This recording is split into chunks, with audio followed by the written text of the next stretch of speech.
Bienvenue dans ce nouveau numéro de PAF. On va parler beaucoup de politique avec le nouveau gouvernement Attal. On va parler aussi des eurodéputés, parce que c'est bientôt d'ailleurs les élections européennes au mois de mai. C'est temps de s'en préoccuper. On parlera aussi du Paris Saint-Germain. Va-t-il quitter le Parc des Princes pour venir à Montigny-le-Bretonneux? Saint-Quentin en Yvelines va-t-il devenir Saint-Cathare en Yvelines?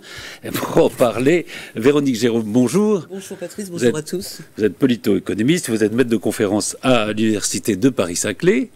Florence Mercadet, bonjour. Vous êtes avocate au barreau de Versailles. Bonjour Patrice, bonjour tout le monde. Bruno Millienne, bonjour. Bonjour Patrice, bonjour à tous. Vous êtes député MoDem de la 9e circonscription des Yvelines. Et donc vous allez raconter tous les dessous de la formation de ce gouvernement, parce que vous connaissez tout surtout. Et puis on va parler évidemment de sujets aussi d'actualité, avec la suppression du droit du sol à Mayotte notamment. Geoffrey Meyer, bonjour. Bonjour Patrice, bonjour à tous. Vous êtes avocat aussi au barreau de Versailles. Il y a beaucoup d'avocats, bien défendus aujourd'hui. Et Jean-Charles Joigny, bonjour, vous êtes éditeur. Bonjour, toujours. Alors, peut-être pour commencer, un mot de quelqu'un à qui on a rendu un hommage absolument consensuel, alors qu'il a peut-être pris une mesure qui ne l'était pas tant que ça, c'était l'abolition de la peine de mort, c'est Robert Badinter. C'est vrai que moi j'ai été frappé par le fait que tout le monde lui rend hommage, j'ai pas eu de... Et peut-être que ce que ça veut dire, que comme ça on a besoin de figures un peu qui nous élèvent. Robert Badinter, pour moi, c'était avant tout un humaniste. C'est surtout ça qui est un humaniste qui plus est de gauche. Et je pense qu'effectivement, on a perdu avec sa disparition le dernier des grands humanistes de gauche tels qu'on les a connus jusqu'à maintenant. C'est surtout ça. Alors évidemment, il y a la peine de mort, il y a la dépénalisation aussi de l'homosexualité, il y a tout ça, mais son combat, il était beaucoup plus large que ça. Son combat, c'était, oui, de combattre tout ce qu'il considérait comme quelque chose d'inhumain. Il s'est battu pour la cause des Juifs, il s'est battu pour les prisons. Souvenons-nous de l'état des prisons quand il devient garde des Sceaux, c'était juste horrible. Donc il s'est battu pour beaucoup de causes humanistes, et ça a été... en plus, c'était un ténor du barreau, donc c'était une voix qui était écoutée et partout, et les stagiaires lui couraient après quand il était au palais de justice pour pouvoir discuter 30 secondes avec lui. Ça fait bizarre, parce qu'effectivement, je fais partie de cette génération qui a connu cette abolition de la peine de mort. Absolument, en 80, oui. Ouais, et ça a été un truc...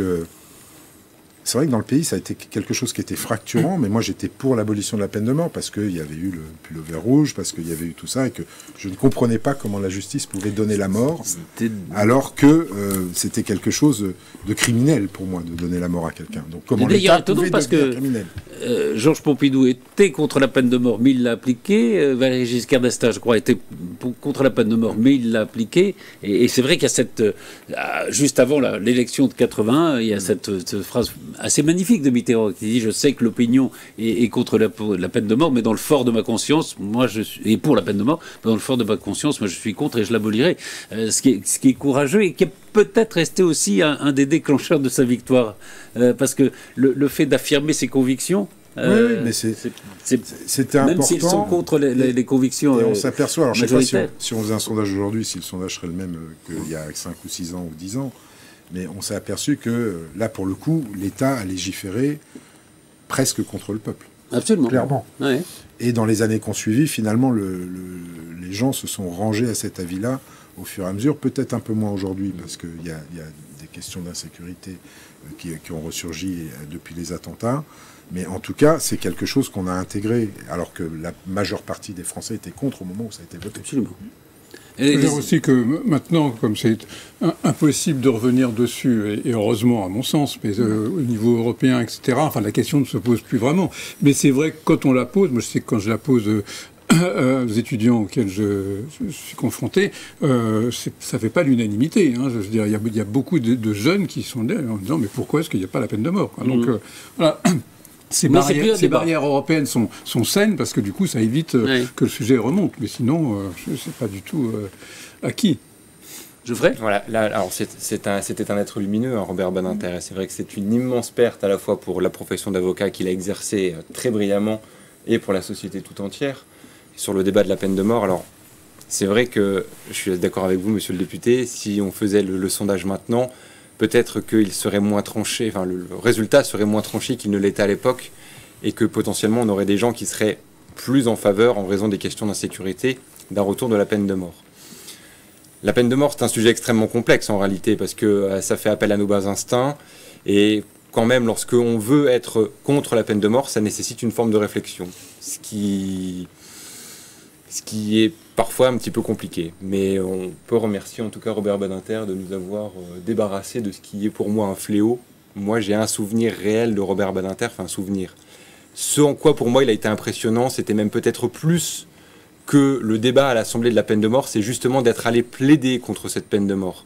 Quand il va défendre Patrick Henry... Oui, il ne défend pas Patrick Henry, il plaide contre la peine de mort. Il plaide contre la peine de mort, et il faut savoir qu'à cette époque... Il disait lui-même que Patrick Henry était indéfendable en réalité. Tout à fait, d'ailleurs, ils avaient réparti avec le bâtonnier de Troyes à l'époque la tâche. Le bâtonnier de Troyes plaidait la personnalité de Patrick Henry et Robert Badinter contre la peine de mort. Contre la peine de mort, absolument. Mais il faut savoir ce que c'est, à l'époque, aller plaider contre la peine de mort, parce que déjà, si vous échouez, ça veut dire que dans les quelques semaines qui suivent, on vous réveille en pleine nuit pour aller assister à l'exécution de votre client. C'était ça, la peine de mort à l'époque. Donc c'est en ça, moi-même, plus que le débat à l'Assemblée, je retiens vraiment ce courage d'être allé plaider contre la peine de mort devant une cour d'assises, qui était quand même à l'époque la vraie hantise des avocats pénalistes. Ce qu'il avait fait déjà avec Bontemps. Et Buffet, absolument. Et Buffet, oui, puisque Buffet et Bontemps avaient pris 2 otages à la prison de Clairvaux, à la centrale de Clairvaux. Tout le monde savait que c'était Buffet qui les avait tués, mais Badinter défendait Bontemps, qui avait quand même été condamné à la peine de mort.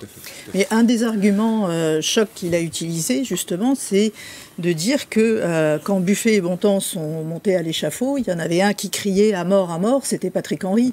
Et donc c'est là où il s'est appuyé pour dire, vous voyez bien l'exemplarité, que la peine de mort n'empêche pas quelqu'un d'aller donner la mort.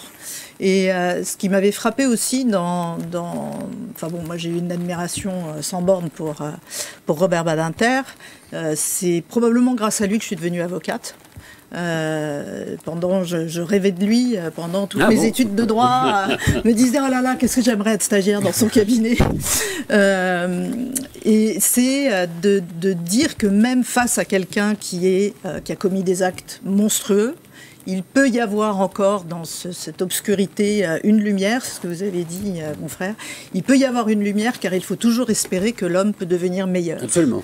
Et cette humanité, comme vous le disiez... C'était son côté Victor Hugo, ça. Oui, tout à fait. Mais il avait une humanité et une lumière absolument exceptionnelle. Moi, j'ai un petit souvenir personnel comme ça, mais c'était dans les années quand il était ministre de la Justice. Alors, je ne sais pas pourquoi il m'aimait bien, et je suivais la justice à l'époque. Et un jour, un matin, j'ai eu un coup de fil de son cabinet, et il m'a dit voilà, Badinter voudrait vous montrer quelque chose. Donc, je suis allé à Place Vendôme, et en fait, il avait découvert un petit mot qui avait été donné à un des avocats, pas Moreau Jaffery, mais son assistant de Landru. Et c'était un petit dessin dans lequel Landru disait, faut pas chercher vers le mur, faut chercher dans la cuisinière. et Badinter m'a dit, ça y est, on a la preuve de la culpabilité de Landru. Ce qui était assez touchant parce qu'au fond, c'était son sens, c'était le sens de la vérité de la justice. C'était ça. Voilà. Moi, juste sur Badinter, bien évidemment, c'est un concert de louanges absolument unanime, et c'est très bien. Mais Badinter était assez âgé et maintenant ne faisait plus grand-chose, si ce n'est plus rien. Donc c'est un magnifique souvenir. Je suis beaucoup plus attaché et inquiet par le peu d'écho qu'on a envers sa femme, qui, elle, continue à penser bien, à prendre des positions absolument incroyables, etc., d'un courage exemplaire. C'était aussi un couple, vous avez raison. Et personne ne parle d'Elisabeth Badinter en ce moment. Donc je suis extrêmement étonné. Non, mais comme par hasard. C'est lui qui est mort. Oui, c'est lui qui est mort. On peut encore de temps en temps. Elisabeth Badinter, par chance, non, mais ils sont indissociables, vous avez raison. Voilà, ça me paraît totalement bizarre de l'oublier. Je voudrais juste retenir une phrase de Badinter, que je pourrais citer de tête, mais qui disait « Rien n'est gagné en justice comme en amour si celui qui vous écoute ne ressent la passion dont est animé celui qui plaide. » Et la passion dont est animé celui qui plaide, je pense que ça se ressent, ça ne s'enseigne pas. Et je pense qu'avoir laissé une telle trace auprès des étudiants tient à cette capacité qu'il avait certainement à convaincre par l'exemple, en fait. Oui, il ne faut pas oublier qu'il était avocat, mais il était agrégé de droit, professeur de droit aussi. Dernier point, peut-être qui nous ramène à l'actualité récente, Éric Dupond-Moretti, notre garde des Sceaux, a été terriblement affecté par la mort de Badinter. Pour lui aussi, c'était... Enfin, pour tout le monde. Je ne connais pas un avocat qui n'ait pas été affecté par la mort de Badinter. Et puis ça fait partie des 2 grands avocats ministres de la Justice, enfin, qui ont une grande carrière d'avocat avant d'être ministre de la Justice. Aussi dans l'actualité, puis après on abordera peut-être les questions de politique intérieure, mais c'est une question de politique intérieure, ce qui se passe à Mayotte avec l'annonce par Gérald Darmanin de l'abandon du droit du sol. Alors, vous connaissez bien Mayotte J'y suis allé il n'y a pas très longtemps avec la Première ministre au mois de décembre. Les gens ne s'imaginent pas comment vivent les Mahorais. Je crois qu'il faut partir de la façon dont vivent les Mahorais aujourd'hui avec cette immigration exponentielle. 50% des habitants du territoire ne sont pas Mahorais. Ils viennent de l'immigration clandestine, avec énormément de femmes qui arrivent enceintes, qui sont envoyées par leur famille ou leur mari, qui accouchent là-bas et qui font donc des enfants français. Bon, ça c'est la situation, et puis avec tous les gangs qu'il y a, les bidonvilles, enfin, moi j'ai déjà vu des services de sécurité autour d'un Premier ministre, là-bas c'était quelque chose, quoi. C'est dangereux. Oui, c'est dangereux. Quand on y est allé au mois de décembre, on a eu des témoignages de gens qui nous disaient, tout le commerce, enfin, la vie nocturne est totalement arrêtée, les restaurants n'ouvrent pas, le peu de restaurants qui ouvrent, ils ouvrent tôt, ils ferment tôt, et les gens qui vont là-bas, même s'ils se déplacent en voiture, certains nous disaient, on met des casques en voiture, parce que on a peur sur les caillassages de prendre quelque chose. Donc ce n'est pas vivable. Moi j'étais rentré de ce voyage avec la Première ministre, on avait débriefé le lendemain, et pourtant c'est pas trop dans mon système de pensée. Elle me dit mais qu'est-ce qu'on fait? Je dis moi à part l'état d'urgence sur le département de Mayotte, je vois pas ce qu'on peut faire. Mais j'en étais à ce point-là de ma réflexion, qui n'était pas ma réflexion première, loin s'en faut. Mais quand vous voyez les choses, quand vous entendez les gens, vous vous dites c'est pas possible. Si vous prenez l'hôpital, par exemple, de Mayotte, je suis désolé, je suis un peu long dessus, mais pour vous donner des exemples, l'hôpital de Mayotte, quand vous venez les voir, vous leur ramenez des moyens supplémentaires, des moyens financiers, ils vous disent, même, il y avait Aurélien Rousseau qui à l'époque était ministre de la Santé, qui était du voyage, il dit, monsieur le ministre, nous on a tout ce qu'il faut, regardez, on a été voir les installations, elles sont nickel, elles sont neuves, ils ont tout le matériel qu'il faut. Il dit, moi mon problème, c'est pas ça, c'est que je n'arrive pas à garder quelqu'un qui vient chez moi plus de 2 semaines. Au bout de 2 semaines, la personne s'en va. Parce que soit son fils s'est fait attaquer, soit sa femme s'est fait attaquer, soit lui-même s'est fait attaquer en rentrant au boulot. Donc il n'y a plus de vie en sécurité à Mayotte. Clairement, faut le savoir. Donc après, on arrive à cette déclaration de Gérald Darmanin, qui est à la base, toucher au droit du sol, c'est quand même quelque chose... Voilà, c'est à prendre avec des pincettes. Après, parce qu'on voit bien les réactions. Pour ce qui concerne ce territoire et le particularisme qu'il a, d'autant qu'il y a une nouvelle route d'immigration qui vient de se créer en provenance de la Somalie, en provenance des Grands Lacs, c'est juste pas... Voilà. Donc, est-ce que, oui, effectivement, comme il y a beaucoup d'immigration qui se fait sur la base simplement, effectivement, de femmes enceintes qui vont accoucher à Mayotte pour pouvoir avoir des enfants français et puis bénéficier de tout ce que la France peut offrir. Ça, on a le même problème dans une moindre mesure en Guyane avec le Suriname et le Brésil. Oui, ça peut être une solution pour boucher le trou. Attention à l'écriture, parce que révision constitutionnelle, attention à l'écriture. On verra ça après, mais déjà, il faut préciser qu'il y a déjà une loi de 2018 qui restreint le droit du sol, puisqu'il faut avoir séjourné 5 ans, je crois. Non, 3 mois. 3 mois de manière ininterrompue, avec un titre de séjour. Avec un titre de séjour. Donc c'est déjà une petite restriction, ça n'a pas empêché l'immigration. Quand vous êtes rentré, c'est compliqué de... Oui, mais il faut avoir un titre de séjour. Oui, mais ils arrivent à l'avoir relativement facilement, malgré tout. Alors, on va voir. Il y a Wumbushu 2 qui va commencer. Parce que Wumbushu 1 avait bien fonctionné, mais s'était arrêté à cause des émeutes de juillet où on avait rapatrié les forces un petit peu ici. On va faire Wumbushu 2, mais les Mahorais sont au bout de leur état de nerf, quoi. Et les manifestations que vous avez vues, pas seulement des manifestations contre le gouvernement, c'est des manifestations de on ne peut plus. Et j'entendais, pardon de vous interrompre, j'entendais dire hier un reportage, que les femmes qui venaient accoucher abandonnaient les enfants. C'est-à-dire qu'elles les laissaient finalement au service public, et que ce caractère de mineurs isolés et abandonnés rendait le problème encore plus insoluble. Puisque là, il n'y a plus de responsabilité, ou de responsable identifié. Il y a un niveau de vie qui est quand même beaucoup plus élevé que dans le reste des Comores et que c'est le plus bas de France. Oui, c'est le plus bas. Oui, bien qu'il soit très bas. C'est le plus bas de France. Mais par rapport aux Comores, il est beaucoup plus élevé, ou par rapport à Madagascar ou à la Tanzanie. Enfin bon, et ça attire évidemment. Oui, pour ces gens-là, ça paraît comme un petit paradis terrestre. Enfin, pour les immigrés. Non, mais Mayotte, c'était un paradis, ça ne l'est plus. Ça ne l'est plus, absolument. Non, mais vous avez raison. Il est vrai que les images. Après, on voit bien les réactions qui se font jour. Alors, bon, la gauche contre l'abandon du. Non, mais ce que je voudrais pas dans ce débat, Patrice, ce que je voudrais pas, c'est qu'on ait simplement un débat dogmatique, de principe. Oui, je comprends. De dire, faut pas toucher à ça parce qu'il faut pas y toucher. Oui, absolument. À Mayotte, on est dans la situation où la solidarité, et vous m'entendrez pas dire ça sur d'autres sujets, on est dans une situation où la solidarité, elle doit s'appliquer d'abord aux Mahorais. On ne peut pas continuer à appliquer la solidarité au reste du monde, alors que les Mahorais, sur leur île, les Mahorais... Voilà. Ouais. Donc là, on a un vrai souci là-dessus. Après, vous voyez bien que certains disent, si on abandonne le droit du sol à Mayotte, pourquoi pas ailleurs, pourquoi pas partout. Non, mais c'est toujours, à chaque fois qu'on bouge quelque chose, effectivement, c'est l'histoire de bouger quelque chose dans la Constitution. C'est pour ça que je parlais de précision. Il faut être d'une précision chirurgicale. Le seul autre territoire qui pourrait être concerné, et encore, c'est la Guyane, mais ils ne sont pas dans le même état d'immigration que Mayotte. Mayotte, c'est juste plus possible. Mais CNews citait, CNews citait un sondage où les 3/4 des Français sont pour cet abandon du droit du sol à Mayotte, et 65% se disent, dans un sondage, ça a la vertu que ça, c'est explicatif ou tenté, mais se disent favorables à une extension de ce droit du sol. Donc là, les mentalités, on sent qu'il y a quelque chose qui évolue dans les mentalités. Il y a une expression en tout cas. Après, ça peut évoluer différemment. Oui, enfin, on est aussi, je pense qu'on en parlera tout à l'heure, mais on est aussi dans une espèce de lepénisation, comme disait Badinter, parce que c'est lui qui a utilisé pour la première fois ce terme, une lepénisation un peu de notre société. Et comme l'extrême droite est pour l'abandon du droit du sol, on a aussi un espèce de glissement. C'est toute la difficulté. C'est tout le problème, si on ouvre la brèche.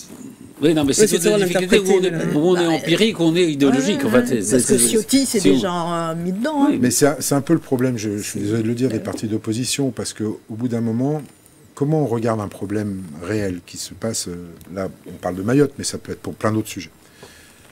Il faut regarder la situation sur place et se dire quelles sont les solutions qu'on a et qu'on peut appliquer pour arrêter ça. C'est comme un barrage qui a un trou, je suis désolé, vous pouvez employer n'importe quel moyen pour boucher le trou. Que ça plaise ou pas. On attend de l'État qu'il intervienne. Mais oui, c'est l'État qui fait. Mais je pense que Wumbushu 1 ou Wumbushu 2 ne résoudra pas complètement le problème, parce que vous parliez des mineurs abandonnés, enfin non accompagnés. Il y a aussi le fait, quand on arrive à les renvoyer chez eux, ils font tout pour que leurs enfants ne soient pas pris et qui restent sur le sol à Mayotte. Donc effectivement, les solutions sont multiples. On a essayé beaucoup de choses, ça ne fonctionne pas. Donc il y a un moment, il faut essayer de se poser, d'être le plus pragmatique possible. Et c'est vrai que c'est compliqué intellectuellement de se dire qu'on va prendre une décision qui finalement ressemble beaucoup à ce que veut faire l'extrême droite et la droite dure depuis des années, mais pour l'ensemble du territoire.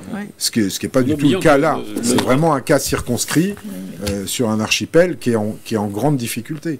Pour l'instant, ce sont des mots. Quand on dit l'extrême droite ou la droite, ce sont des mots. Après, c'est la responsabilité de l'État. L'État a des moyens. Les moyens sont financés par les populations. Et j'entendais dans des reportages les populations qui disent mais finalement, on contribue, on paye des impôts pour alimenter un service public qui n'est pas extensible à l'infini et qui ne peut pas apporter les réponses que l'on attend. Donc là, quand je citais le sondage, c'est au sens où la population finalement donne cette réponse et donne l'impression d'être favorable à des thèses qui semblent extrêmes. C'est peut-être pas sur ce plan de l'humain qu'on se place, mais c'est sur le plan du financement, parce qu'il y a aussi le côté financer une activité de l'État pour une régulation. Oui, bien sûr. Et voilà, c'est pas simplement et quand on regarde les mineurs, forcément, qui dirait aujourd'hui il faut envoyer des mineurs. Oui, on ne va pas les renvoyer à la mer. Et où d'ailleurs voilà.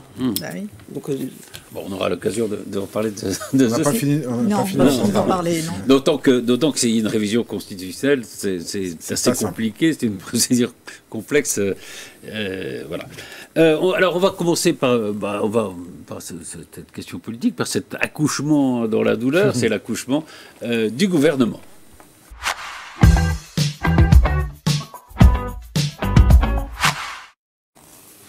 Alors d'abord, vous précisez qu'il y a dans ce gouvernement 3 ministres qui sont vos collègues, enfin yvelinois, Ah oui, 3 ministres yvelinois.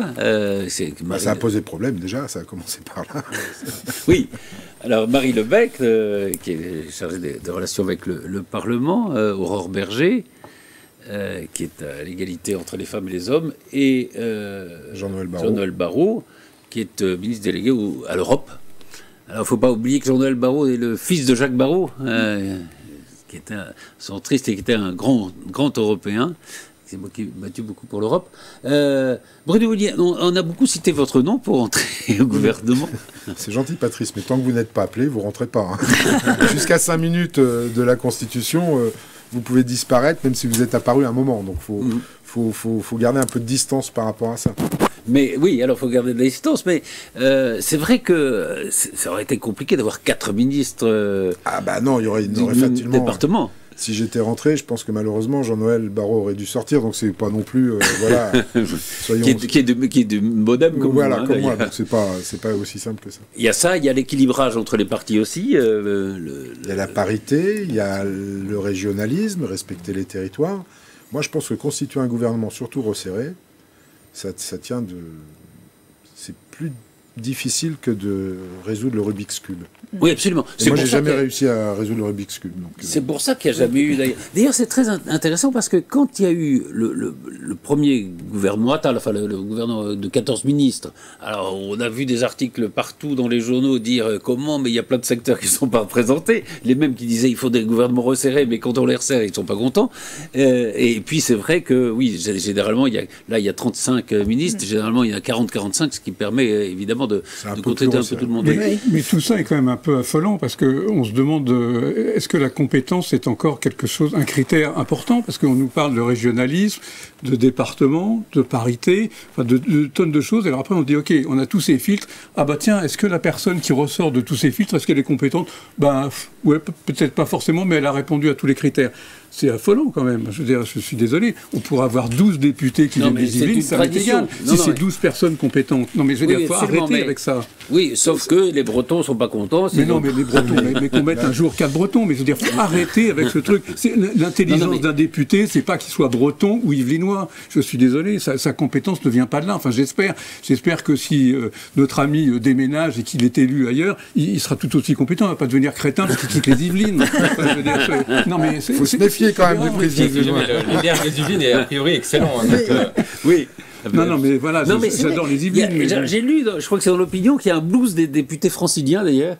Non, mais je pense que... Enfin, non, mais c'est vrai qu'on a dit... Moi, j'ai un âge respectable maintenant, donc je peux prendre du recul par rapport à ça. Je comprends que mes jeunes collègues, plus jeunes, tout le monde a des ambitions, mais qu'ils aient des ambitions peut-être plus fortes, parce que ils s'imaginent faire carrière en politique. D'ailleurs, ça, on pourra en parler, c'est un problème. Faire carrière en politique, est-ce que vraiment ça a un sens? Oui. Voilà, il y a un moment, peut-être il faut revenir un petit peu à la société civile. C'est vrai que vous avez eu d'autres... Oui, moi j'ai commencé avant, et puis je me suis dit, tiens, je vais m'amuser pendant 10 ans, on va voir ce que je peux faire. Voilà. Non, je plaisante, mais vous avez raison sur les compétences. Je ne veux pas dire que les ministres qui ont été nommés ne sont pas compétents, c'est pas ce que je veux dire. Oui. Mais les degrés de compétence font que, et on se retrouve dans une problématique qu'on connaît aujourd'hui, finalement c'est l'administration qui prend le pas. Oui, absolument. D'accord, sur les ministres. Sur le politique, et on se retrouve, ce qu'on a vécu avec la crise des agriculteurs, vous pouvez le répliquer sur pas mal de secteurs, où on est dans une suradministration, une surnormation, je ne sais pas si on peut dire ça, non, et qui bloque finalement le pays. Moi, quand je vois le nombre de choses qu'on vote qui n'arrivent pas sur le territoire, c'est que ça disparaît dans des choses trappes, c'est pas possible, alors qu'on l'a voté. Et souvent, les députés, quand ils votent en leur âme et conscience de choses qu'ils pensent utiles pour le pays et pour les gens. On n'est pas juste à l'Assemblée pour s'amuser et s'envoyer des colibés, c'est pas vrai. Et on retrouve pas, nous, moi, quand je vois certains décrets, je me dis, mais attends, est-ce que ça correspond vraiment à ce qu'on a voté? Non, c'est pas le cas. Donc l'administration prend le pas. Ce qui m'étonne un petit peu aussi dans la composition, moi je ne vais pas juger les ministres qui ont été nommés, c'est pas le problème, mais j'espère qu'ils auront cette force-là, c'est qu'une des vraies et premières volontés de Gabriel Attal, mais ça tient sûrement aussi au fait qu'il soit jeune, et tant mieux, ça nous donne un petit coup de fraîcheur, c'est effectivement l'efficacité. Comme il parle de paroles performatives. Mais pourquoi? Parce que lui, son intention, c'est bien effectivement d'aller casser les administrations, le terme est un petit peu fort, hein, mais en tout cas, de tordre le bras des administrations sur des choses qui sont logiques qui peuvent avoir un intérêt direct pour les citoyens et qui sont bloqués pour des histoires de réglementation ou des histoires de décrets mal foutus. Il faut qu'on fasse voler en éclats ça. Et dernier point, après je vous laisse la parole, le problème des administrations, moi je vois bien, je suis en train de travailler sur des référentiels pour les entreprises, on s'aperçoit que chaque administration travaille, qui sur son éco-score, qui sur son truc. Mais il y a un moment, les gars, on peut pas mettre tout ça en commun, et au lieu de faire des trucs en silo, de faire des trucs transversaux. Donc il y a tout ça. Vous ressentez ça, oui. Mais on n'est pas les premiers à vouloir s'attaquer à ça. Hein. Ouais. On n'est pas les premiers à vouloir s'attaquer à ça. Ça fait très longtemps, la simplification. Mais il faut vraiment qu'on y arrive au moins sur un certain nombre de points qui sont la vie quotidienne des Français. Vous faites une loi, vous la retrouvez seulement 2 ans après dans l'assiette des Français. 2 ans après, les Français ont oublié. Oui, c'est vrai qu'un des mots forts d'Attal, c'est que les Français voient, vivent les réformes qui sont en train d'être faites, ce qui est assez en effet compliqué, ce qui demande du temps généralement. Alors, la complication aussi de la formation de ce gouvernement, on en parle, c'est aussi la mini-crise politique, mini ou majeure d'ailleurs, entre François Bayrou qui est le président de votre mouvement, le MoDem, et le reste et Gabriel Attal, en réalité. Oui, on en a fait un peu un psychodrame, parce que François Bayrou, il n'en est pas son premier éclat de voix, hein, franchement. François, quand il a quelque chose à dire, il le dit. Là, il a été empêché, on va dire, pendant 7 ans, tout le temps qu'a duré le procès, puis tout d'un coup, il est relaxé. Donc, vous imaginez, vous voyez bien les éruptions volcaniques en Islande. Bon, François Bayrou, c'est un peu ça. Et, oui, ça faisait 7 ans qu'il rongeait son frein. Exactement. Donc, il y a eu cette proposition de devenir ministre de l'Éducation nationale. Proposition qu'au départ, il n'était pas forcément tenté d'attraper. D'accepter, oui. Et puis, comme il a été relaxé, comme ça poussait un peu derrière, il s'est dit, j'y vais. Sauf qu'il n'a pas du tout la même vision sur l'éducation nationale que le Premier ministre et que le Président de la République. Et donc, ça n'a pas fonctionné. Et ça s'est mal fini. Et quand il parle de vision politique différente, en réalité, c'est sur l'éducation nationale. C'est sur l'éducation nationale. Pas sur le reste. Alors, il y a en filigrane, c'est toujours la même chose avec François Bayrou. Hein. C'est un excellent diagnosticien, donc il dit aussi des choses dont il faut tenir compte.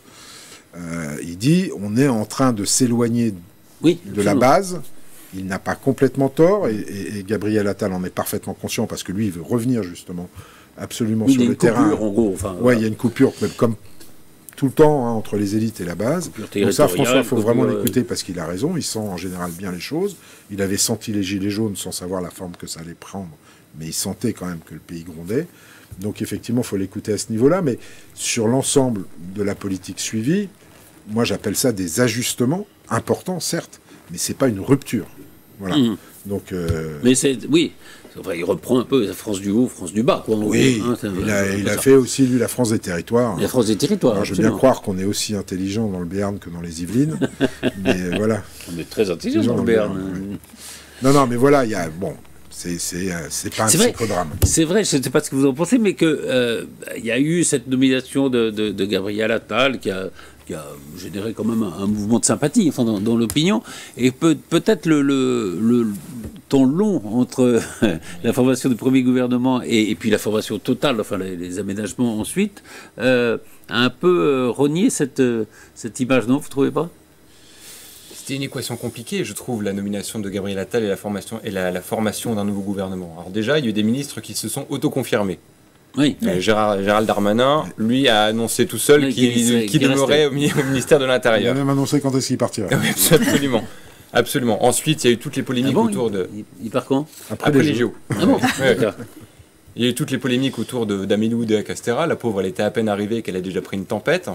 Oui. Et ensuite, il y a eu la question de François Bayrou. Alors, François Bayrou, pour moi, c'était compliqué, François Bayrou à l'Éducation nationale, parce que c'était récupérer un ministère sur lequel Gabriel Attal avait laissé une forte empreinte. Absolument. Et sur lequel, à mon avis, il avait envie de continuer d'avoir à nouveau une forme de mainmise. Il avait d'ailleurs dit, j'emporte les dossiers à Matignon. Hein.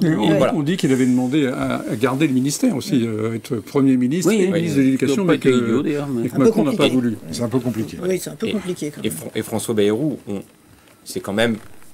c'est une personnalité, il est dans le paysage politique depuis longtemps. Je pense qu'il aurait quand même eu, si jamais il avait pris ce poste, envie d'une certaine forme d'autonomie. Ah, c'est pas un exécutant. C'est ce qu'il voulait. C'est pour ça que ça n'a pas marché. C'est pour ça que ça n'a pas marché. Donc finalement, je pense que le fait qu'il n'ait pas intégré l'éducation nationale, c'est peut-être un mal pour un bien, parce que ça aurait, je pense, généré beaucoup de difficultés et beaucoup de crispations au sein du gouvernement, dont la formation a été extrêmement complexe. Et puis en plus, il faut dire que sa situation judiciaire s'est un petit peu assombrie, puisque le parquet général a fait appel de la relaxe dont il a bénéficié en première instance. Donc l'épée de Damoclès est encore là. Voilà. Vous parliez de la nomination de Gabriel Attal, et moi, il y a une chose que j'ai adorée, c'est le mot de votre ami Jean-Luc Bourlange, pour moi un grand homme politique, qui dit le président Macron ne peut pas se représenter, il a décidé de se reproduire. Oui, je trouvais que c'était absolument... Oui, non, mais il y a quelque chose de 2017. Oui, bien sûr. C'est évident. Je trouvais que c'était une bonne... Et quelque chose de 2027, peut-être. On verra. Au-delà du bon mot, je veux dire, c'est intéressant. Absolument. Un mot sur... pardon ? Non. Un mot sur, justement, il y a eu le discours de politique générale de Gabriel Attal, et on sent que, évidemment, il y a toujours cette majorité relative, et qu'il va plutôt plus gouverner par décret que par loi. Et on dit qu'il y a un petit blues, mais après une suroccupation des députés pendant 2 ans, évidemment, avec la réforme de retraite et puis la loi sur l'immigration. Est-ce que le Parlement va encore être très présent ? Alors, le Parlement sera présent. D'ailleurs, le Parlement, s'il trouve qu'il n'a pas assez de boulot, il ferait bien de commencer à évaluer les lois qu'il vote, parce que ça fait partie aussi de... Oui, alors, il y a une proposition comme ça, de suivi des lois. Oui, il y a un moment, il faudrait qu'on évalue un petit peu tout ce qu'on vote, parce que ça fait partie de notre mission aussi. Non, mais Gabriel Attal... Service après vote. Hein, Gabriel Attal, je reprends un petit peu ce que j'ai dit tout à l'heure. On va parler du Parlement. On est dans une configuration où, contrairement à ce que veulent faire croire toutes les oppositions, puisque moi je l'ai vécu, j'ai monté des groupes de travail pour des lois où j'intégrais des députés de l'opposition, parce qu'on fait travailler aussi sur certaines lois. Ça a été le cas beaucoup sur les lois d'Agnès Pannier-Runacher, notamment sur l'énergie. Quand les gars nous disent « mais vous voulez pas travailler avec nous », moi je l'ai vécu de l'intérieur, donc à moi il ne faut pas qu'ils me le disent. Parce que quand vous intégrez un député de l'opposition, souvent d'ailleurs malheureusement un député de la partie gauche de l'hémicycle, moi, je l'ai vécu il n'y a pas longtemps sur une loi qui n'est pas encore là, dont on ne sait pas comment on va la traduire d'ailleurs, mais sur un groupe de travail sur l'efficacité énergétique, j'avais intégré une députée écologiste dans le groupe. Je ne l'ai jamais vue. Ou si, je l'ai vue une fois, au rendu à mi-parcours de ce groupe de travail devant la presse, où là, elle était là. Et c'est tout. Voilà. Donc, il y a un moment, il faut qu'on arrête de soulever nous. Logique avec soi-même, oui. Depuis 2017-2022, on avait la majorité absolue. Je veux bien entendre toutes les critiques qu'il y a eu. On était arrogants, on avait la majorité absolue, on voulait travailler avec personne. De toute façon, on pouvait travailler tout seul, on avait la majorité absolue. Donc, on a eu un péché de jeunesse très important. Depuis 2022, en tout cas pour moi, c'est pas la même chose. Moi, cette représentativité de l'Assemblée nationale, dans ses différentes composantes, est quelque chose de très important pour nous au MoDem et de très important en particulier pour moi. Pour moi, dès le départ, et on en avait déjà discuté, Patrice, le message était clair. Les Français veulent que vous travailliez ensemble. Vous débrouillez comme vous voulez. Absolument. Il y a un moment, si vous posez un diagnostic qui est commun à tout le monde, essayez de trouver des solutions en commun. Eh bien, je peux vous garantir que, à part des majorités qu'on arrive à arracher en penchant d'un côté ou en penchant de l'autre, sur très peu de textes, on a pu avoir un travail en commun efficient où chacun fait un pas de côté par rapport à ses idéologies pour arriver sur une solution pragmatique et juste pour tout le monde. Donc moi, au bout d'un moment, là, ce qu'il faut qu'on fasse, vous avez vu le discours de politique générale de Gabriel Attal, il était enthousiasmant, enfin j'ai trouvé enthousiasmant, mais derrière, il faut délivrer. Derrière, il faut délivrer. Oui. Donc si vous êtes dans la capacité de délivrer, parce que vous savez que ça va se crisper à l'Assemblée et au Sénat, parce que n'oublions pas le Sénat quand même, et au Sénat, eh ben, les deux assemblées étant dans l'incapacité, effectivement, de délivrer des choses qui vont pourtant dans l'intérêt général des Français, bien oui, c'est ce que je vous disais tout à l'heure, regardons ce qu'il y a dans notre réglementation qui ne va pas, regardons avec les administrations ce qui ne fonctionne pas, et allons créer ou mettons devant la porte des Français des choses concrètes qui changent leur quotidien. Parce que sinon, on va se retrouver dans une situation où, à la fin de ce mandat, les Français ont encore une fois l'impression que finalement faire de la politique, ça sert à rien. Ça sert à rien, absolument. Ce qui n'est pas le cas. Non, mais c'est vrai qu'il n'y a pas cette culture de négociation. Ah ben là, je vous le confirme. Non, mais c'est terrible quand même.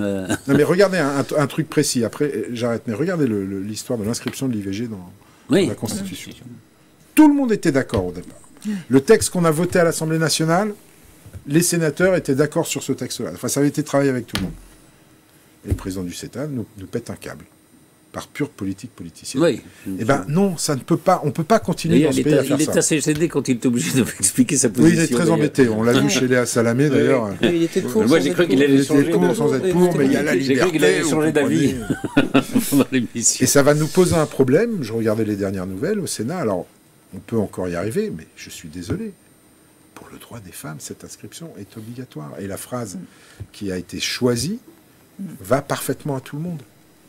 Oui, c'était un peu atténué, oui, par rapport au c'est ce que j'arrive pas à comprendre dans le mécanisme politique qu'on a en ce moment, où on est quand même à un moment charnière avec les transitions écologiques, les transitions énergétiques, où le monde est en train de changer de manière extraordinaire, c'est que finalement le logiciel des hommes politiques n'a pas changé. C'est-à-dire qu'à aucun moment on se dit qu'on peut se retrouver sur certains points pour travailler ensemble, sans se compromettre, sans abandonner son idéologie, mais simplement trouver des solutions pragmatiques. J'arrive pas. Le logiciel n'a pas changé. Ça s'est même empiré pour le PS. Ce qui s'est passé sur la loi sur l'immigration, c'est-à-dire, c'est ma loi qu'on prend, quoi. En gros, c'est ça. C'est pas une négociation. Oui, mais enfin, résultat du compte, il y a que du compte, oui, la gauche a été ridicule avec sa motion de rejet parce qu'on n'a pas pu débattre à l'Assemblée nationale. Moi, je me souviens encore d'eux dansant dans les travées, la danse de la joie, parce qu'ils avaient fait voter, oui. Parce qu'ils avaient battu le gouvernement sur la motion de rejet. Enfin, le lendemain, ils avaient tous la gueule de bois. Je crois que c'était parce qu'ils avaient fêté la victoire. Pas du tout. Ils venaient de se rendre compte qu'on n'allait pas l'abandonner, la loi. Mais d'où ils avaient imaginé qu'à un moment, le président allait abandonner la loi. Et de l'autre côté, à droite, à la fois à la commission des lois, puis après dans la commission mixte paritaire, à chaque fois, on leur disait « ça, c'est un cavalier. Ça, c'est anticonstitutionnel. Ça ne marchera pas. » Ils ont maintenu. Oui. Ok, les gars, vous maintenez, qu'est-ce qu'on fait? Conseil constitutionnel, de toute façon, si on ne l'avait pas fait, d'autres l'auraient fait. Oui.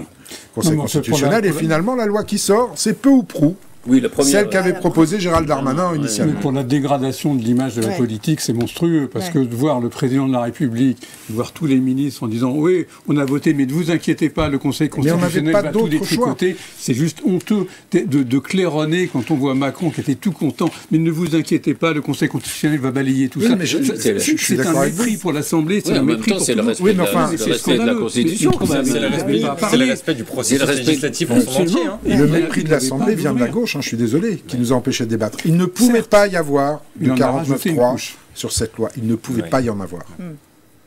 On a tous dit, mais les trois composantes de la majorité, tout le monde était d'accord, le président aussi, on va jusqu'au bout du débat parlementaire.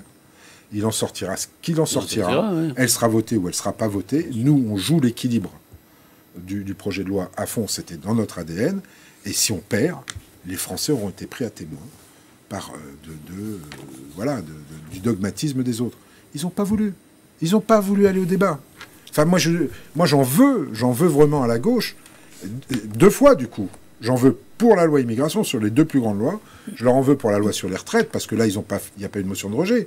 Mais ça a été un blocage institutionnel, du Parlement, où ils ont déposé tellement d'amendements qu'on n'a jamais pu arriver au fameux article 7 sur l'âge, alors qu'il aurait dû y avoir le débat. Je ne comprends pas ces gens qui scient la branche sur laquelle ils sont assis. Vous voulez là-dessus? Peut-être qu'on peut passer, parce que c'est intéressant sur l'affaire qui concernait notamment le MoDem, qui est l'affaire des eurodéputés.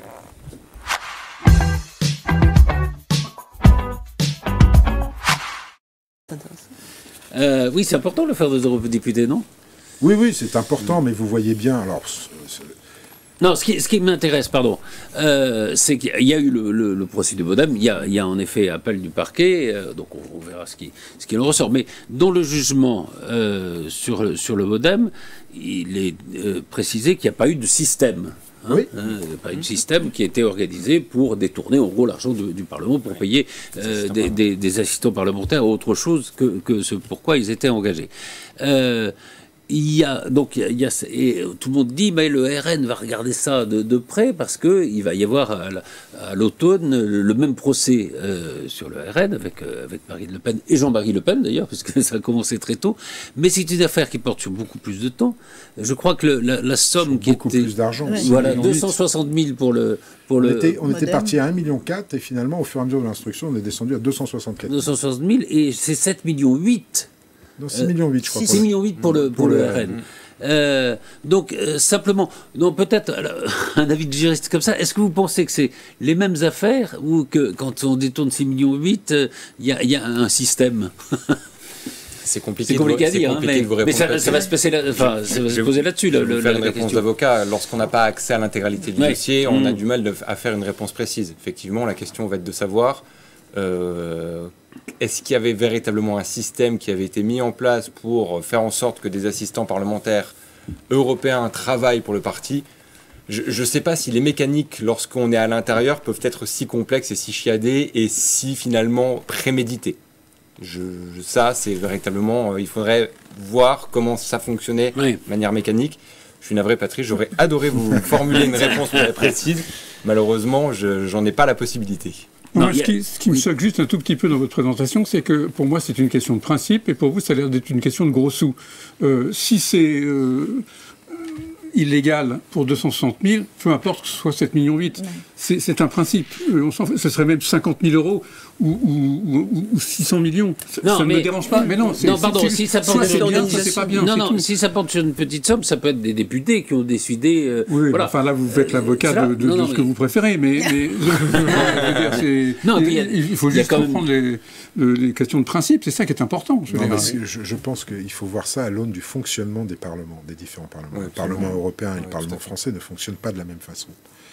Moi, j'ai des collaborateurs. Il m'arrive de produire des écrits qui ne concernent pas directement les lois sur lesquelles on travaille, ou directement le Parlement, ou directement... Mais c'est compliqué de faire la différence. Donc, ces écrits-là, je les écris soit dans ma newsletter, soit sur les podcasts que je peux faire. Et ces écrits-là peuvent être repris par mon parti, parce qu'ils les trouvent bien. Et à partir de ce moment-là, à quel moment on considère que ce travail que j'ai fait en commun avec mes collaborateurs, parce qu'on ne travaille jamais tout seul, finalement, c'est du détournement de l'argent du Parlement français au profit de mon parti. Enfin, vous voyez bien que la frontière était excessivement ténue. Et c'est pareil pour les parlementaires européens. Sauf qu'au niveau européen, ils ont une vision... réglementaire, beaucoup plus stricte, où les travaux ne peuvent concerner que le Parlement européen. Alors c'est vrai qu'il y a une petite différence, parce qu'au Parlement européen, on parle de l'Europe, on ne parle pas de sujets nationaux. Pour autant, il y a bien des sujets européens qui viennent fracasser des sujets nationaux. Voilà, après, il faut voir comment c'est organisé. Comment les choses ont été organisées. Moi, ce que je sais pour le MoDem et pour bien connaître François, il était incapable de mettre en place un truc comme ça, parce que l'administratif, lui, de toute façon... c'est pas son truc. C'est pas son truc, donc je vois pas... Alors, il était relaxé. Moi, ce qui me choque, c'est que les autres aient été condamnés assez lourdement, finalement. Donc il y a comme une espèce d'antinomie entre la relaxe de François Bayrou et les autres. Quant à l'appel du parquet national financier, mais il ne pourra rien faire d'autre, le parquet national financier, que de reprendre les conclusions du procureur. Il ne pourra pas rouvrir, il me semble, vous le direz, de nouvelles instructions. Or, nous, il y a plein de pièces qui n'ont pas encore été étudiées, qui n'ont pas été étudiées dans le premier procès. Il pourrait, monsieur le député, dans le cadre de la procédure d'appel, il pourrait solliciter un supplément d'information. Mais je ne pense pas qu'ils le feront. À nouveau, sans avoir pu avoir accès aux éléments du dossier, je ne vois pas pourquoi, à ce stade-là, il le ferait, surtout qu'a priori, ça battrait en brèche, d'après ce que vous dites, les accusations qui porteraient à l'encontre de François Bayrou. Donc peut-être que la défense le solliciterait ou produirait ces nouveaux éléments, mais je ne vois pas, en tout cas, le procureur général, enfin le parquet national financier... Visiblement, d'éléments à charge, ils n'en ont pas plus. En revanche, des éléments de défense, on en a qui n'ont pas été étudiés. Et qui concernent notamment ceux qui ont été lourdement condamnés. Juste un mot. Oui, parce que on a l'impression, moi je suis avocate, donc j'ai pas cette impression-là, mais que vous avez le général qui est relaxé, les fantassins. Oui, ça fait un peu ça. C'est un peu bizarre comme jugement. Ça fait surtout quand on lit la décision qui nous dit que, en gros.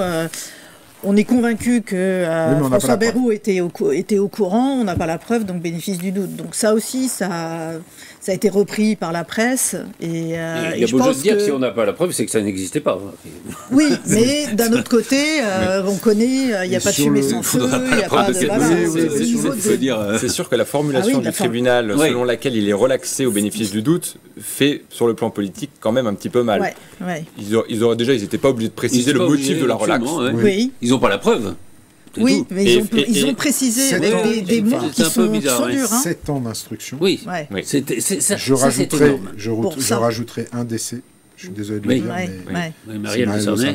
Absolument. Donc, 7 ans d'instruction pour ça. Enfin, il y a un problème. Oui.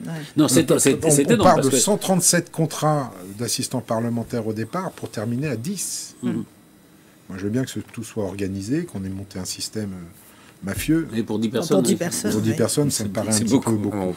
Et 7 ans, c'est énorme. C'est vrai que c'est un délai. Là, je ne sais pas comment... Si en 7 ans, ils n'ont pas de preuves... En fait, c'est ça le problème. C'est qu'effectivement, dans toutes les instructions financières... Alors, pas sur celle de François Fillon qui bizarrement a été plus rapide. Très vite bouclé. Très rapidement bouclé. Voilà. Ce sont des délais. Voilà, effectivement, ce sont des délais habituels. J'allais dire normaux, mais il y a une forme d'anormalité dans la normalité. Des délais habituels. Il y a des prescriptions quand même qui vont arriver. Non, pas de prescription. Non, parce que les informations sont ouvertes. Non, à partir du moment où il y a des actes dans des délais, il n'y a pas de problème. Moi, j'ai plaidé une affaire, ça faisait 10 ans qu'elle était à l'instruction. Et là, il est parti pour un appel, il y en a encore pour 2 ans. Oui, au moins. Oui. Un mot juste sur ce qu'on appelle, parce que c'est Emmanuel Macron qui a précisé ça dans sa conférence de presse, pourquoi Dupond-Moretti n'a pas démissionné alors qu'il était mis en examen, Dussopt non plus. Et il dit parce que la jurisprudence Balladur, en gros, qui disait si un ministre est mis en examen, il doit démissionner, elle ne peut plus s'appliquer aujourd'hui puisqu'il n'y a plus d'instruction du ministère de la Justice au parquet. Qu'est-ce que...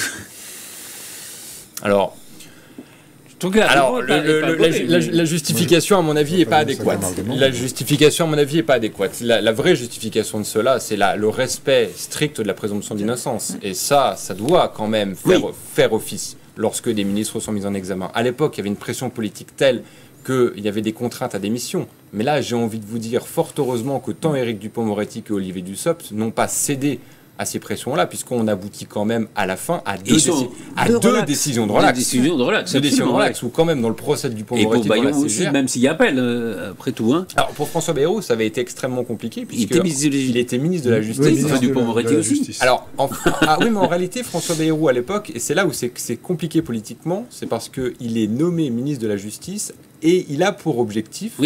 me semble-t-il, de mettre en place une grande loi de moralisation de la vie politique. Absolument. On a fait aux 3 quarts. Voilà. Oui, c'est vrai, c'est absolument. Et en réalité, lorsqu'on est ministre de la Justice avec cet objectif-là et qu'on se retrouve mis en examen dans ce type de situation, c'est à mon sens compliqué de rester.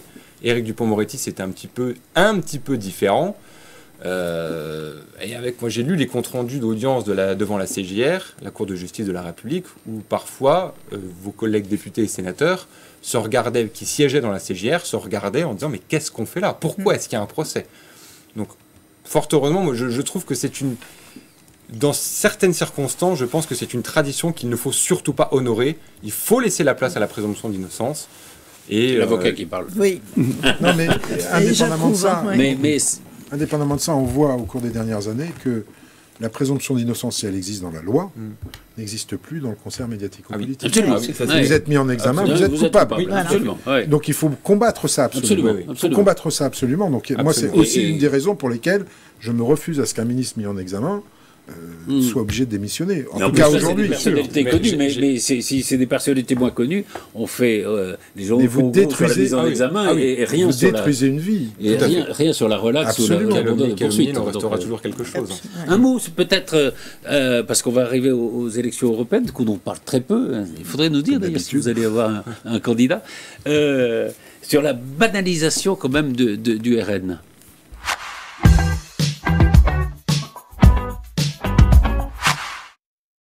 Alors c'est vrai que Bardella dans les sondages est très tête. Vous allez faire une liste commune, Modem? Oui, bien sûr. Bien sûr. Ouais. Bien sûr. De toute façon, vous prenez Horizon, ouais. Renaissance et le Modem. Enfin, c'est les 3 seuls partis réellement européens qu'il y a en France. Peut-être Glucksmann. Un peu moins. Un peu moins. Bon. Mais pourquoi ça coince un peu de trouver une tête de liste? Je ne suis pas sûr que ce soit tant la tête de liste qui est importante. Ce qui est important, d'abord, je pense qu'il ne faut pas rentrer en campagne trop tôt. Bardella est rentré très tôt, mais parce qu'il a du temps devant lui, il est très bien. Il n'est pas en campagne pour les européennes aussi. Oui, puis il n'est pas en campagne que pour les européennes. Voilà. Donc je ne sais pas si les Français aujourd'hui sont réceptifs à ce qu'on parle d'Europe. Ils ont leurs problèmes propres, on a quand même des sujets sur la table qui sont importants. Et je pense qu'il faut rentrer en campagne au bon moment. Je ne saurais pas le situer, moi je ne suis pas un stratège, mais voilà, il faut rentrer en campagne au bon moment. Surtout que ça ne passionne pas les Français. Est-ce que la veille de l'Euro et des Jeux Olympiques, ça va plus les passionner? Je ne suis pas sûr. Je ne sais pas. La seule chose que je peux dire et qui est effective, c'est que je n'ai jamais vu l'Europe grandir aussi vite qu'elle a grandi ces 5 dernières années. Pour des raisons de situation internationale. Absolument. Et si mais Trump qui imaginait il y a 5 ans qu'on serait capable de se réunir pour acheter en masse des vaccins pour vacciner les gens contre le Covid? Il y a 5-6 ans de ça, personne n'aurait pu l'imaginer. Chacun aurait été sur tel ou tel tarmac d'aéroport, piquer la livraison de l'autre, sans aucun problème. Qui pouvait imaginer qu'on mettrait notre dette en commun? C'était juste impensable. Qui pouvait imaginer qu'on fait une relance en commun? Oui. On parle de défense commune. De défense commune, oui. On en Jamais reparle. l'Europe... Enfin, ça, on peut en discuter, de défense commune. Oui, on est loin. Franchement, non, mais c'est juste ridicule, ça n'existe pas. Je veux dire, les Allemands, pour l'instant, les Allemands injectent 10 milliards d'euros qui vont acheter directement aux États-Unis. Il n'y a pas un projet en commun qui n'a pas été torpillé par les Allemands. Si Trump est élu, ça n'existe pas. Trump, c'est une chose, mais la défense européenne n'existe pas. On n'a pas cessé d'essayer et je ne doute pas qu'un jour on y arrivera. Oui. Moi, simplement, ce que je veux dire, c'est que l'Europe est en train de devenir, à mon sens, adulte. Et il était temps. Il était temps. Je pense que les différents, en tout cas les leaders des pays européens les plus en vue, ont enfin compris que, ensemble, vraiment ensemble, on peut représenter une force économique et démocratique très importante, parce qu'on a quand même raison de s'inquiéter. La Chine n'est pas une démocratie, on le sait très bien, mais les États-Unis, demain, ça va être compliqué. Donc s'il reste une poche de démocratie à préserver absolument, c'est bien le continent européen. C'est quand même entre 450 et 500 millions d'habitants, c'est pas rien. Et on commence enfin à se défendre économiquement face au reste du monde. On va ériger des barrières, des taxes, pour tous les gens qui ne respectent pas la transition énergétique, la transition écologique. Je dirais, il n'était que temps. On a des projets en commun, économiquement parlant. Tout ça se construit. Et ça s'est fait... Alors oui, la crise Covid y est pour quelque chose. Oui, la relance économique y est quelque chose. Oui, cette conscience de perte de souveraineté, parce qu'on a tout laissé au côté libéral du marché, fait que tout d'un coup, on a pris conscience que oui, il fallait quand même qu'on ait des trucs. L'agriculture sera un sujet pour le... Ouais, l'agriculture sera un sujet, parce que de 2 choses l'une. Soit on veut de l'agriculture européenne, faire de l'agriculture européenne une agriculture de souveraineté alimentaire européenne, c'est-à-dire qu'on privilégie effectivement d'abord l'Europe avant les exportations. C'est un choix politique à prendre. Et à ce moment-là, effectivement, le modèle que nous propose le Green Deal, entre guillemets, et les écologistes ne peut pas fonctionner, puisqu'il est basé plus sur du localisme et de la consommation pays par pays, ou même presque régionaliste, et ça ne fonctionnera pas. Donc il faut définir les choses. Ça sera un sujet très important. Et si on veut faire de la souveraineté alimentaire un choix européen fort, à ce moment-là, oui, pour nos agriculteurs, on a un souci, parce que la France est le pays d'Europe qui a le plus de normes, parce qu'on a surtransposé, et on est les premiers, en termes de santé sanitaire alimentaire, on est les premiers d'Europe. Mais à quel prix? Au prix d'un suicide tous les 3 ou 4 jours d'agriculteurs, au prix de complications, même à exercer leur métier, à ne pas gagner d'argent. Donc il y a un moment, les écologistes nous sont tombés dessus quand on a fait l'histoire du stop sur le plan éco-phyto. Oui. D'abord, c'est une pause. Il y a des choses qu'on va pouvoir faire. L'idée, elle est assez simple. Pas d'interdiction sans alternative. Pas d'interdiction sans alternative, on l'a fait. Moi, j'ai vu la disparition des producteurs de cerises. 50% ont disparu. Le jour où vous êtes dans une circonscription très agricole. Oui, oui. Et le jour où on a interdit le diméthoate en France, alors qu'on l'a interdit 3 ans plus tard en Europe, le résultat, 3 ans après, il y avait 50% de producteurs de cerises en moins. Mais il y a des choses à dire assez considérables. Par exemple, dans la PAC, il y a la réduction de l'utilisation des pesticides de 50%, mais on admet que la Pologne ne peut le faire que de 7%. Oui, non, mais c'est ça qui ne va pas. Il y a un moment, moi, je me suis exprimé là-dessus. On est en France les premiers, encore une fois, que les autres nous rattrapent un Absolument. peu. Le différentiel qu'on a, sans parler de la Pologne, le différentiel sur les normes qu'on a avec l'Espagne, ou avec l'Italie, ou même avec l'Allemagne sur les normes. Et en plus, il y a les salaires. Il y a les salaires. Enfin bon, il y a tout on ne peut pas d'un côté avoir des agricultures dans d'autres pays européens qui effectivement sont plus productivistes, produisent plus, donc amènent plus d'argent aux agriculteurs qui arrivent. Alors je ne dis pas qu'ils vivent tous très bien de l'agriculture, hein. Loin s'en faut, mais enfin beaucoup vivent mieux que les nôtres. Et nous, les nôtres, vivent mal. Pourquoi ? Parce qu'on a surtransposé tout un tas de trucs. Depuis la création de l'ANSES, je crois, c'est en 2002. Et quand on dit surtransposé, pardon, parce qu'on dit toujours c'est l'Europe. Non, c'est la France. C'est la France. Hein, ah oui, clairement. Il faut être clair là-dessus, parce que à chaque fois on dit c'est l'Europe. Non, c'est pas l'Europe. Non, c'est pas l'Europe.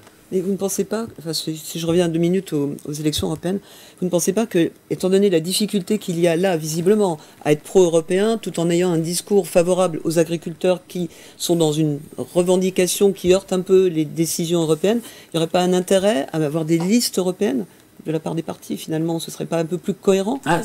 Oui, des vraies élections. Supranationales. Il y a beaucoup de gens qui sont pour, mais alors... Est-ce que de votre point de vue, ça apporterait ? Alors moi, je serais très intéressé par ça, parce que ça, ce serait vraiment intéressant, parce que les pro-européens sont tout à fait campagne, ce serait européenne, pour le coup. Tout le monde se déplacerait de pays en pays et ferait comprendre aux autres l'intérêt à marcher ensemble. De même qu'il pourrait y avoir des référendums européens. Absolument. Mais là, on rentre effectivement dans un sujet qui, moi, me va bien, c'est de l'Europe fédéraliste, où visiblement, en France, on n'est pas tout à fait prêt à accepter ça, pour l'instant. Et pourtant, un jour ou l'autre, je suis désolé, on y arrivera, il n'y aura pas d'autre alternative que ça. Ou on se refermera sur soi, et ça sera terminé. Regardez la Grande-Bretagne sortie de l'Europe. Allez demander aux agriculteurs britanniques s'ils sont contents du Brexit. On voit bien, oui, c'est ça. On a bien, on a l'expérience du Brexit qui est quand même intéressante à observer. Mais à propos de l'Europe, c'est quand même très intéressant aussi qu'on puisse se déclarer, enfin être pro-européen, ce que je suis tout à fait, mais c'est pas parce qu'on est pour l'Europe que l'Europe est merveilleuse et que l'Europe est un... il y a plein de choses à changer. Le discours, c'est toujours là. Dès qu'on émet une critique sur l'Europe, on dit « Ah oui, t'es pas européen ». Mais si, on peut être européen, on peut aimer quelqu'un en disant « Il y a quand même des choses à faire ». Et ça, c'est un peu comme un défaut des politiques. Tout est bien, ou alors, oui, vous n'êtes pas européen. Non, l'Europe, c'est bien, mais c'est éminemment perfectible, et il faudrait arriver à ça. Est-ce que des partis politiques... La campagne peut être intéressante si on montre, au fond, qu'est-ce qu'ont fait les différents groupes au Parlement européen, quels ont été les votes du Rassemblement national. Je vous prends un exemple simple sur la PAC. Oui. Moi, il y a des fois, je ne comprends pas. Sur la PAC, ils votent le texte de la PAC, le RN, ils ne votent pas le budget. Oui. Alors, enfin, c'est pas qu'ils votent pas, ils sont même pas là. Mais bon, moi, il y a des moments, il faudrait qu'on m'explique les cohérences dans les choix. Absolument. On en revient toujours pareil, entre la politique politicienne pour gagner le pouvoir et la politique qui devrait être la politique réelle de l'intérêt général des citoyens. C'est pareil à l'Europe. Mme Loiseau, là, qui disait qu'elle avait fait une loi qui a été votée par le Parlement européen contre les fake news qui viennent de Russie, enfin, pour se protéger, et le RN n'a pas voté. Voilà. Est-ce qu'on pourrait ne pas faire du Rassemblement national l'alpha et l'oméga? Non, mais c'est pareil dans les autres partis, mais là, c'est parce qu'on parlait de l'agriculture. Non, c'est parce que... Depuis le début de l'émission, ils sont en tête dans les élections européennes, dans les sondages, le seul parti politique qu'on ait cité, c'est le Rassemblement national. Vous n'arrêtez pas de parler du Rassemblement national. Laissons le Rassemblement national de côté. Non, ce qui est intéressant, c'est de savoir si les actes et les paroles sont... Ce qu'on peut dire, si je peux me permettre, ce qu'on peut dire, en termes de cohérence politique pour l'intérêt général, il y a, on va dire, une espèce de boulgui-boulga à l'Europe entre ce qu'on pourrait appliquer, qu'on ne veut plus appliquer comme terme, mais ceux qui sont issus, on va dire, de partis, entre guillemets, les républicains, enfin qui ne sont pas des extrêmes, et des incohérences de vote de la part des deux extrêmes. Les deux extrêmes. Les deux extrêmes, voilà. Des populistes. Ouais. Non, mais je vous le dis.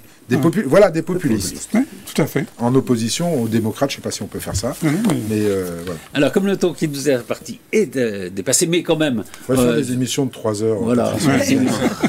Non, un petit mot quand même sur le PSG. Doit-il quitter le parc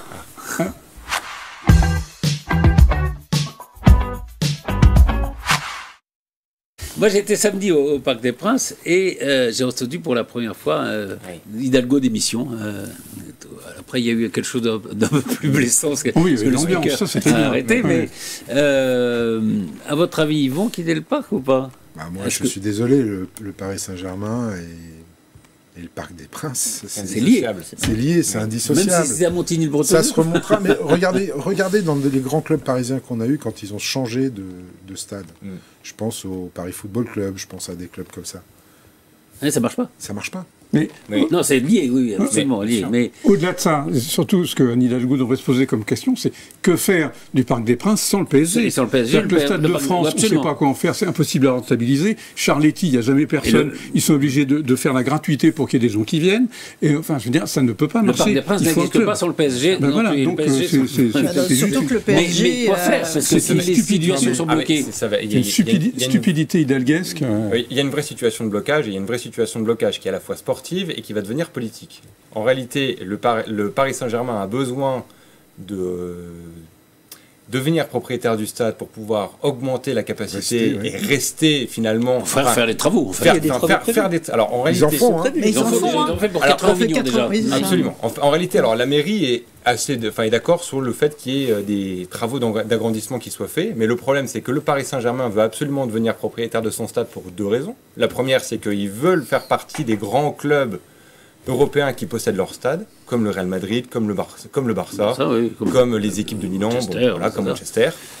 Et parce que aussi, ça leur permettrait d'avoir une valeur immobilière qui, derrière, leur permettrait de peser comptablement, et notamment de pouvoir débloquer des fonds pour acheter des grands joueurs. Oui, absolument. Et rester compétitif. Ça règle le problème du fair play financier, en fait. Et puis l'arrivée de l'actionnaire américain, lui, il n'est pas arrivé pour ne pas être propriétaire du Après, dire on ne voit pas un stade au Qatar, ça peut s'entendre. Non. Oui, alors c'est plus que le Qatar, puis c'est vraiment un truc démodé.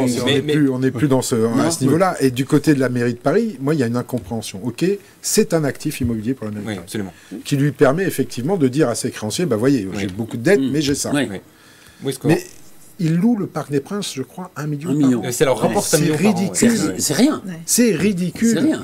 Donc, alors, si le Qatar, admettons que le Paris Saint-Germain devienne propriétaire du Parc des Princes, eux pourront louer, du coup, le Paris Saint-Germain, le stade à la ville de Paris, pour d'autres événements.